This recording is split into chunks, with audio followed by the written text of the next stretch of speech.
रावत जी, आज मांगों को लेकर ज्ञापन दिया है डीसी के माध्यम से, क्या कहना चाहेंगे जी?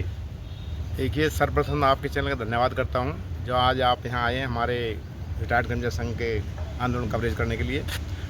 आज जो धरना दिया गया है यहाँ पूरे इंडिया लेवल पर रिटायर्ड कर्मचारी संघ ने धरने प्रदर्शन किए, और उसमें जो रिटायर्ड कर्मचारी संघ की डिमांड है जो हम रिटायर्ड कर्मचारी हो गए, बड़े बूढ़े हो गए, उनकी जो डिमांड थी, जैसे फर्स्ट डिमांड हमारी ये थी कि जो हमें पेंशन मिलती है वो 80 साल की एज में 20% बढ़ाई जाती है। हमारी फर्स्ट डिमांड ये थी कि उसको बाइफरेट करके 65 साल में 5%, 70 में 5%, 75 में 5% और 80 में 20 हो जाएगी। इस तरह से बढ़ाया जाए, क्योंकि अब आदमी की उम्र मैक्सिमम 70-72 साल ही रह गई है, तो तब तक 80 साल तक काफ़ी कर्मचारी एक्सपायर हो जाते हैं, उसका कोई फायदा लाभ नहीं उठा पाते हैं।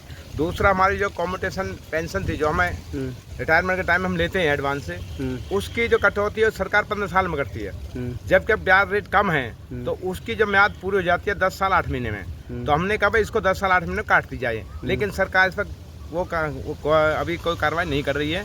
तीसरा, हमारी कैशलेस की डिमांड है कि जो हम बड़े बूढ़े हो गए हैं, हम इनका इलाज जो है हम हॉस्पिटल जाएं, जैसे सेंट्रल गवर्नमेंट स्कीम है, एक्स सर्विसमैन की स्कीम है, भाई कैशलेस कार्ड बना दें, हम हॉस्पिटल जाएं, कार्ड जमा कराएं, अपना हमारा इलाज फ्री हो जाए। लेकिन सरकार इस पर भी 2016 से लगातार अखबारों में दे रहे हैं कि कर्मचारियों की बल्ले बल्ले कैशलेस कर दिया गया, लेकिन हुआ कुछ नहीं अभी तक भी। हम अभी भी कर्मचारी जो है कि अस्पताल में धक्के खाकर हमें हमारे बिल भी पास नहीं होते।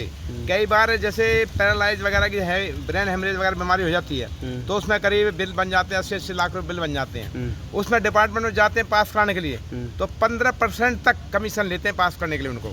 तो ये नौबत ना आए, बुढ़ापे में एक कर्मचारी इस नौबत तक पहुँच रहे हैं आज, तो ये समस्याएँ जो पैदा हो रही हैं, इनके लिए हमने ज्ञापन दिया है। और हमारी जो ये LTC जो बड़े बूढ़ों को मिलती थी 4 साल में एक बार, सरकार ने उस पर कह दिया भाई 2028 के बाद ये जो जाएगा उसे ही मिलेगी, नहीं तो नहीं जाएगी। तो एक तरह से ये ऐसी सुविधा बंद कर दी। तो ये भी सरकार ने इनके साथ अपने सीनियर सिटीजन के साथ अन्याय किया है। और जो हवाई यात्रा, रेल यात्रा थी, जिस पर 50% छूट दी जाती थी, वो भी सरकार ने ख़त्म कर दी। तो हमें ये कि वो भी वापस दी जाए। और जो हमारे ये 1.5 साल का एरिया DA का, 1.5 साल का कोरोना काल का एरिया हमारा बकाया है, वो भी सरकार नहीं दे रही। जबकि ये कहते थे कि हमारी GDP, जब अब तो आर्थिक घाटा है, GDP हमारी बढ़ जाएगी तो हम तो दे देंगे, GST कलेक्शन बढ़ जाएगी तो हम दे देंगे उसे।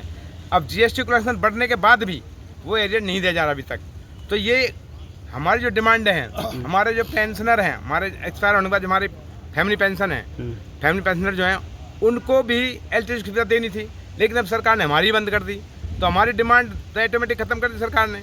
तो ये डिमांड है, सरकार जो सुन नहीं रही, इनको लेकर के पूरे इंडिया लेवल पर धरने प्रदर्शन किए जा रहे हैं। तो आज हमने जो है उपायुक्त के माध्यम से प्रधानमंत्री के नाम ज्ञापन दिया है तहसीलदार साहब। तो ये क्या लगता है, पूरे राज्य में हर जिले पे दिया जा रहा था आज? पूरे देश में जी, अखिल भारतीय राज्य कर्मचारी पेंशनर फेडरेशन के आह्वान पर पूरे देश में डिस्ट्रिक्ट लेवल पर ये ज्ञापन दिए गए आज, ताकि प्रधानमंत्री को ज्ञापन जाए, सरकार सुने, इन बड़े बूढ़ों की डिमांडों को सुने।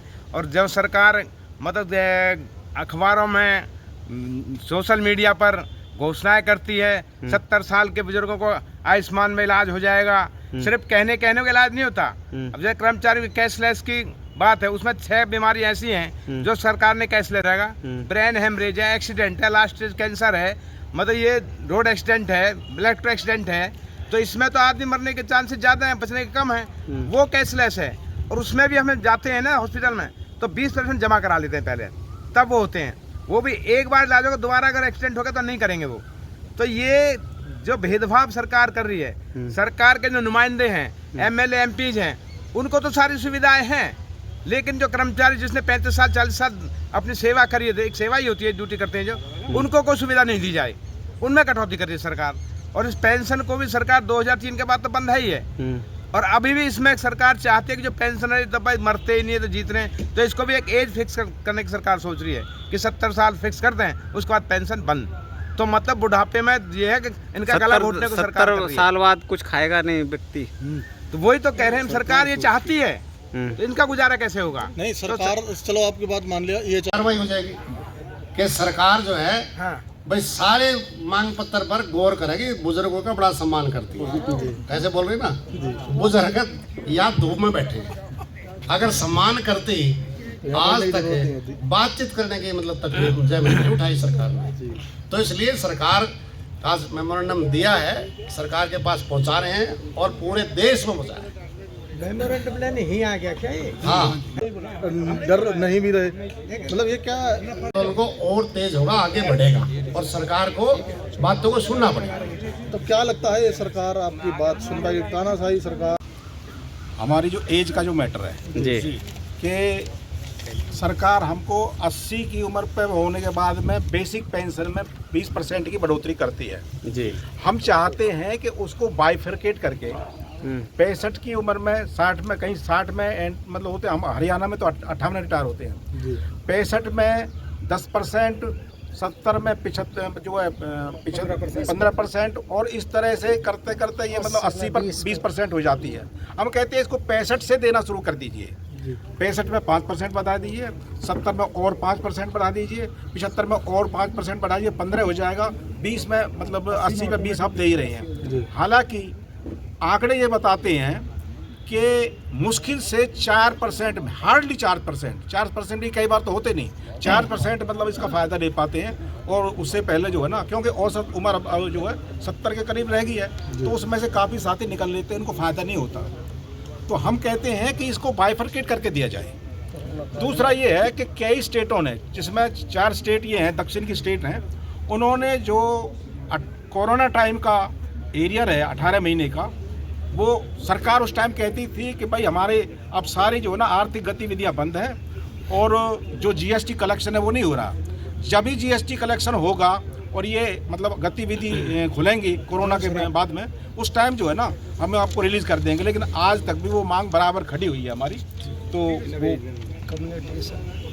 और कम्यूटेशन जो है पीछे इस पर ये हुआ कि जो हमारे कम्यूटेशन जो हम लेते हैं उसमें कैलकुलेशन करके दी गई अकाउंटेंटों के द्वारा जी कि वो जो आप ले रहे हो, पहले जिस टाइम ये शुरू में किया कहते 15 साल का किया था, उस टाइम इंटरेस्ट रेट ज़्यादा था। अब इंटरेस्ट रेट घट गए हैं, तो उससे जो कलेक्शन मतलब लगातार 15 साल तक कलेक्शन कर रहे हैं हमसे कम्यूटेशन की, वो कर्म मतलब पेंशनर को नुकसान हो रहा है, अननेसेसरी नुकसान है, और वो पूरा हो जाता है 10 साल 8 महीने में। लमसम उसको 11 साल ले लीजिए, उसके बाद में ये मतलब नहीं होना चाहिए।